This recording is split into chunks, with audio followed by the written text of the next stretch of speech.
What's up guys, Kavika here with 9th Studio. Obviously from the title, this isn't going to be your typical gear review or tutorial video.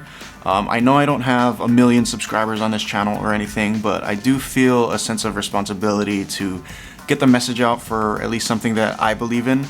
I feel like God gave me a gift to be able to explain things, at least relatively well, so hopefully this video will allow me to shed some light on things. I don't want you to get the wrong idea about this video that I'm trying to be a fearmonger or somehow trying to cause widespread panic. That is not at all what I'm trying to do. Really what I want to do is provide education and hopefully perspective around the idea of social distancing. I really want to try and explain the why behind the how and the what, because I firmly believe that if you don't understand why you're doing something, you never truly take it to heart and understand the consequences of ignoring them. So hopefully I can do that.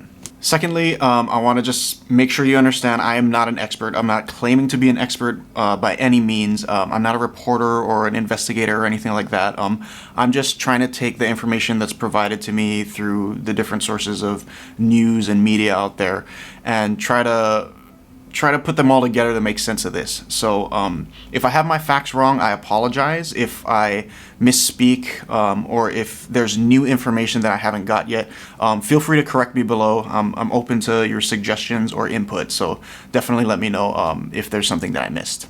So let me explain the lay of the land here, at least in Hawaii. The governor and the mayor have implemented a stay-at-home policy, and it's basically self-enforcing. We all have the responsibility to obey the law. Also, there is a 14-day quarantine required for anybody traveling into Hawaii. So that's also self-enforced.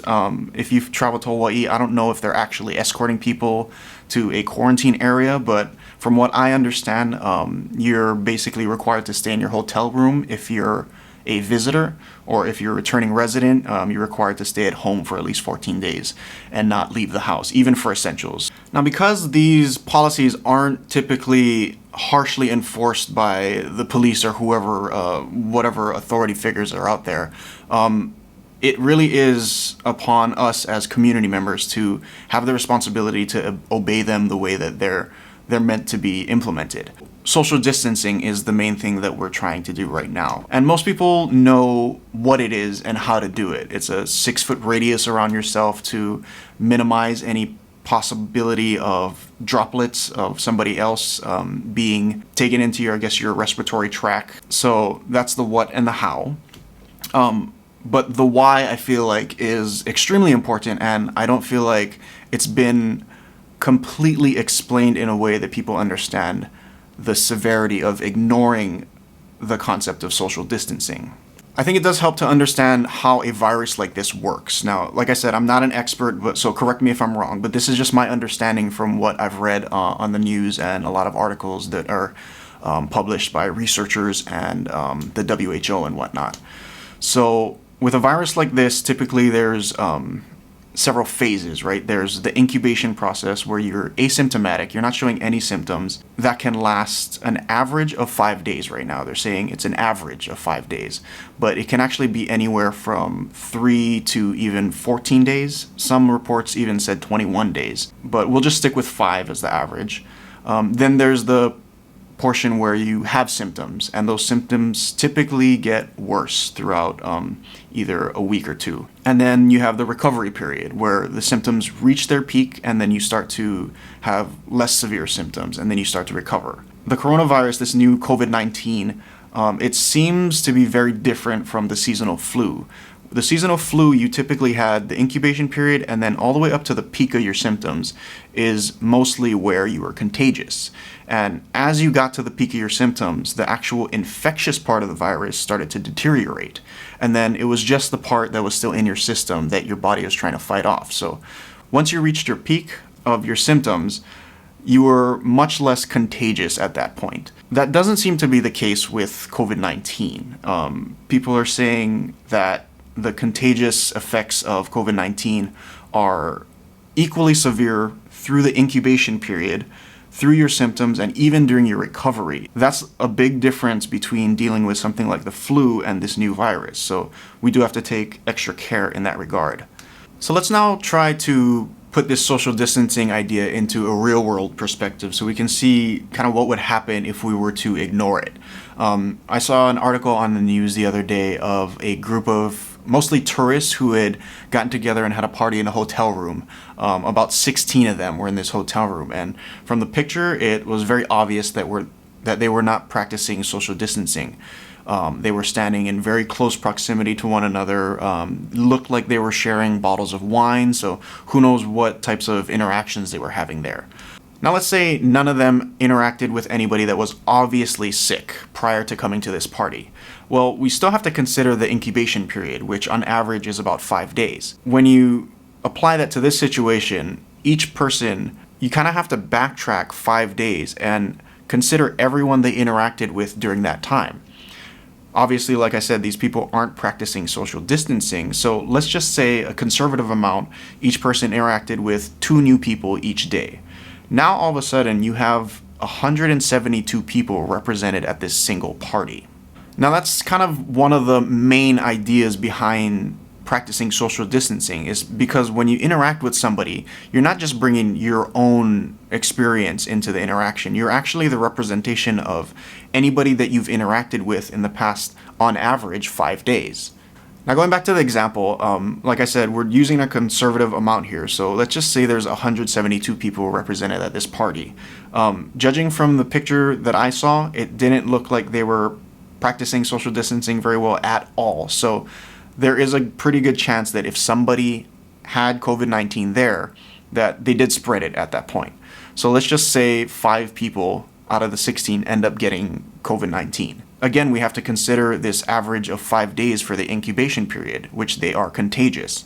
They're not going to know that until they start developing symptoms. So for about 5 days, they're going to be continuing business as normal and not practicing social distancing, and let's just say they continue to interact with 2 more people each day moving forward.